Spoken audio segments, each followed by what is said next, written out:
আল্লাহর প্রিয় হাবিব, যার জন্য আল্লাহ পাক ফিরদাউস রেখেছেন, মাকামে মাহমুদ রেখেছেন, যার সুপারিশ ছাড়া আমরা মনে হয় না জান্নাতে কেউ যেতে পারবো, অসম্ভব। যার সুপারিশ ছাড়া বিচার শুরুই হবে না কিয়ামতের মাঠে, হিসাব নিকাশ শুরুই হবে না, জান্নাত তো বহুত দূরের কথা। জান্নাতের দরজাও খোলা হবে না যিনি আগে না ঢোকা পর্যন্ত। তাকে মানুষ সেভাবে মারা শুরু করলো, রক্ত ঝরতে গেছে। এই সময়ে এই সাহাবী সাঈদ ইবনে হারিস রাদিয়াল্লাহু আনহু নিজের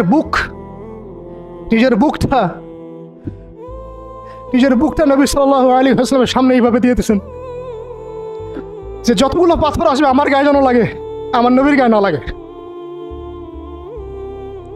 বুক যখন থেতলায় গেছে তখন পিঠ দিয়ে দিয়েছেন, ইয়া রাসূলুল্লাহ আপনার গায়ে একটা পাথর যেন না লাগে, আমার পিঠে লাগুক।